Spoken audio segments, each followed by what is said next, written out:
The message came at 1:07 a.m. A simple line, a careless line, dropped into our marriage like a quiet bomb. Stop being dramatic. Girls' nights matter more than marriage. Paper means nothing.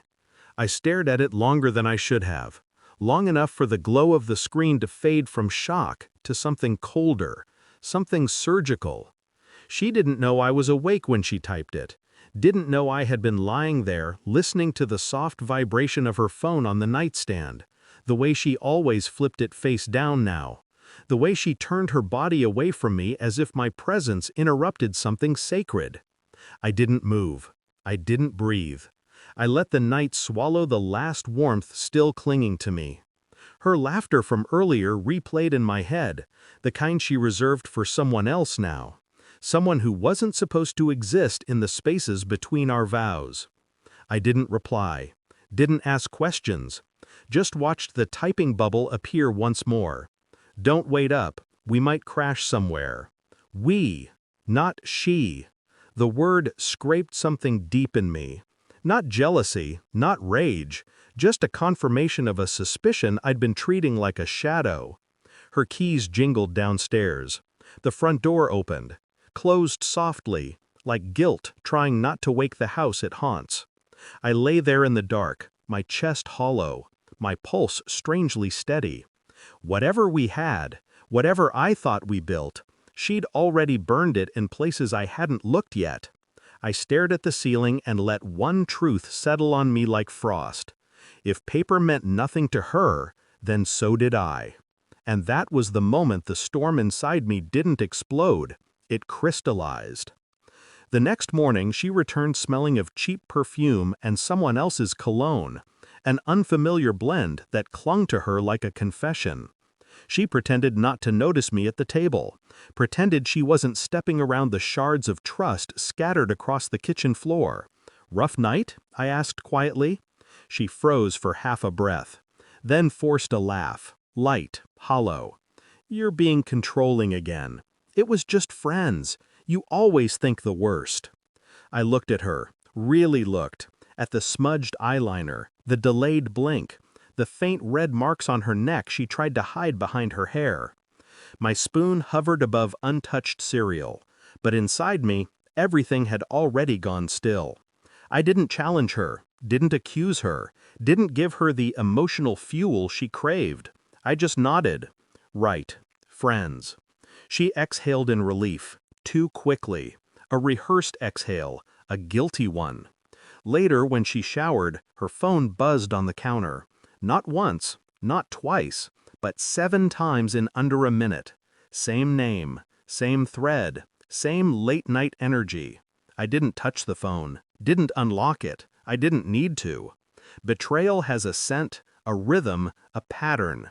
Hers was becoming a song I could recognize in the first note.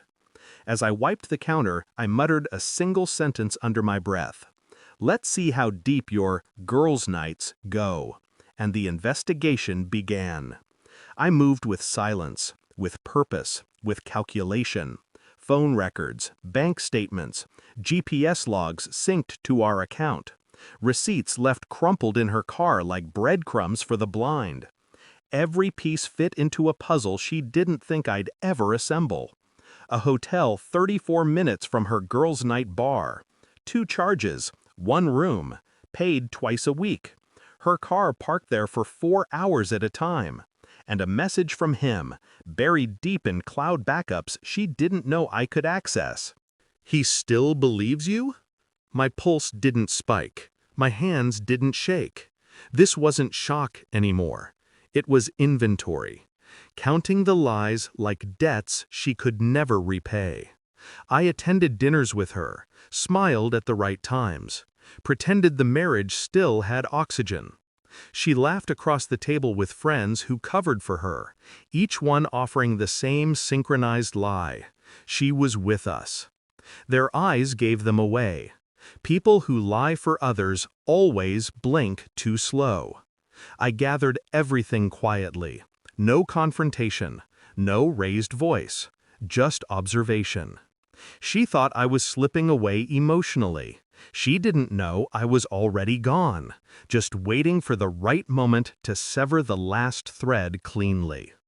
The final proof came in a digital envelope. Phone triangulation, time-stamped images, hotel logs, message transcripts. A full map of her double life. I printed nothing, no theatrics. I simply placed my tablet on the bed when she came home. No words, no accusations, just the truth glowing between us. She stared at the screen. Her face drained slowly, inch by inch, as the timeline became undeniable. Where did you get this?" she whispered. I didn't answer, didn't offer comfort, didn't give her the emotional chaos she expected, just asked a single, calm question. Was it worth it? Her breath hitched, her hands trembled.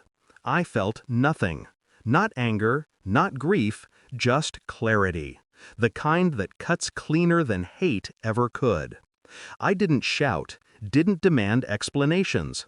I simply stood, walked to the closet, and began packing.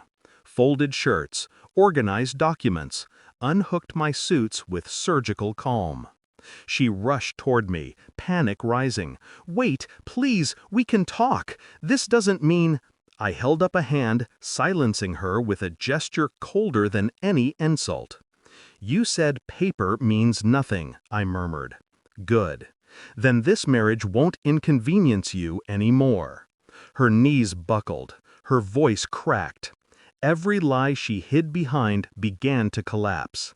I placed a single small note on the dresser. "I'm gone. Ask your friends to cover your bills now." She sobbed, reaching for solutions she no longer deserved. I walked past her without looking back. Control wasn't a loud thing. It was the sound of a zipper closing on the last bag. I didn't slam the door, didn't drive off in rage. I simply left the house, left the life, left the version of myself who tolerated being slowly erased. Her cries echoed behind me, but they didn't enter me. Not anymore. Freedom wasn't a triumph. It was a quiet severance, an extraction from a life built on lies. As I stepped into the cold night, one truth settled into my bones. She didn't lose me because she cheated. She lost me because she thought I wouldn't notice.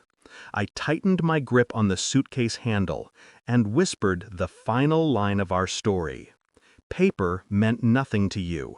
Now, neither do I.